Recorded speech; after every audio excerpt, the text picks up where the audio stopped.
वालेकुम व्यूअर्स, कैसे हैं आप। उम्मीद है आप सब खैरियत से होंगे।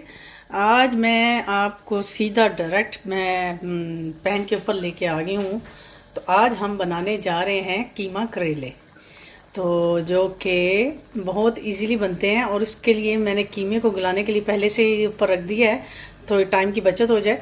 तो उसमें मैंने कीमे में एक अदद प्याज, लहसुन अदरक का पेस्ट, 1 टेबल स्पून भर के, और वही मसाले जो मैं हर अपने सालन में डालती हूँ, लाल मिर्ची, हल्दी, नमक, और थोड़ा सा ज़ीरा पाउडर, और इसके अलावा सिनेमन पाउडर गलने के लिए रख दिया है। तो जैसे ही हमारा कीमा गलेगा तो फिर मैं आपको दिखाऊंगी कि इसको हमने क्या करना है। जी, तो करेलों का मैं आपको बता रही थी कि ये मैंने करेले लेके तो काट दिए हैं, इसको इतने इतने साइज़ में मैंने काट लिए हैं। और इसका जो ऊपर का पार्ट होता है ये वाला, ये भी मैंने बीच में ही डाला है, क्योंकि इसको बीच में ही डालना चाहिए। ये जब आप इसको मलेंगे तो ये बिल्कुल मिक्स हो जाएगा करेलों के साथ, और ये बहुत मज़े का इंशाल्लाह बनेगा। तो इसको मैंने सिर्फ 1 टेबल स्पून नमक लगा के, तो इसको मैंने आधे घंटे के लिए इसको छोड़ दिया ताकि इसका पानी निकले। फिर इसको अच्छी तरह से मल के तो इसको धो, अपने करेलों को धो के तो साफ़ कर लिया। इसको 2-3 दफ़ा मैंने पानी में धोया है ताकि इसमें से अच्छी तरह से इसका कड़वा पानी निकल जाए। अब मैं इसमें ऑयल में इसको फ्राई करूँगी।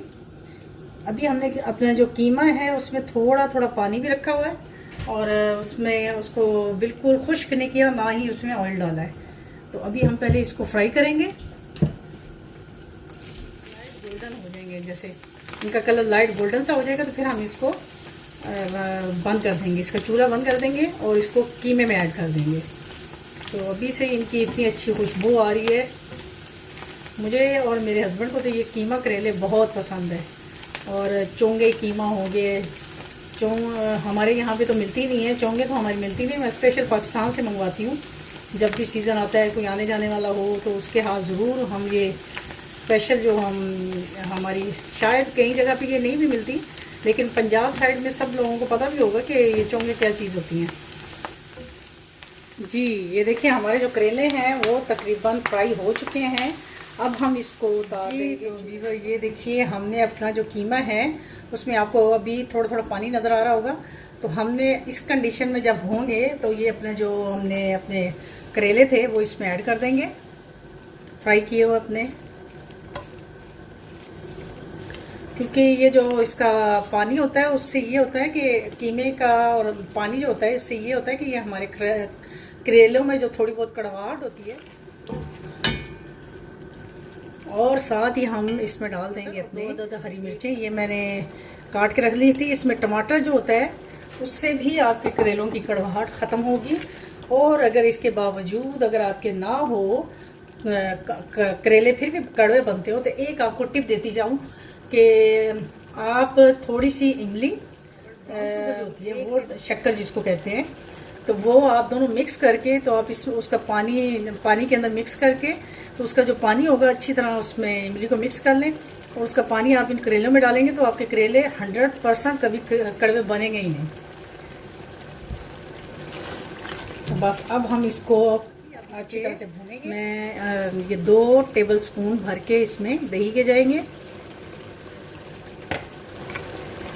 2 टेबल स्पून भर के इसमें डालने हैं। और बस अब हम इसको एक अदद प्याज को बारीक बारीक काट लिया है। ये भी जब हमारे टमाटर गल जाएंगे तो फिर हम अपने प्याज़ों को उसके अंदर करेले के अंदर डाल देंगे। ये स्पेशल इसका ये इंग्रेडिएंट्स है, क्योंकि ये ऊपर से जो प्याज डाले होते हैं उससे कीमा करेले का टेस्ट दोबारा हो। टमाटर तकरीबन गल गए हैं, अब इसमें हम डालेंगे जो मैंने आपको प्याज कटे हुए बताए थे, ये ऐड कर देंगे। और बस फिर हम इसको थोड़े से, जैसे ही हमारे प्याज गल जाएंगे हैं अपने प्याज़ों को थोड़ा सा गलाने का। तो ये देखिए हमारे जो कीमा करेले हैं वो बिल्कुल रेडी हो चुके हैं। प्याज में इसमें देख लें बिल्कुल कितने अच्छे गल गए। अब मैं कर देती हूँ चूल्हा बंद। जी वीवर, ये देखिए हमारा जो कीमा करेले है वो बिल्कुल रेडी हो चुका है, और आपको देखने में भी यकीनन बहुत मज़े का लग रहा होगा, और वाकई ये खाने में भी बहुत मज़े का होता है। आप ज़रूर ट्राई कीजिएगा। करेले आपके थोड़े से कड़वे ही हों तो ही मज़ा देते हैं, अदरवाइज़ वो करेले तो करेले ना हुए अगर वो थोड़े से कड़वे ना हो। तो उम्मीद है आपको मेरी ये आज की रेसिपी बहुत पसंद आई होगी। तो अगर आपको मेरी ये रेसिपी पसंद आई है तो प्लीज़ इसको लाइक, शेयर और कमेंट करें, और मेरे इस चैनल को सब्सक्राइब करना मत भूलिए, और साथ के बेल के आइकॉन को दबाना मत भूलिए, ताकि हर आने वाली मेरी वीडियो आप तक फ़ौरन पहुंच जाए।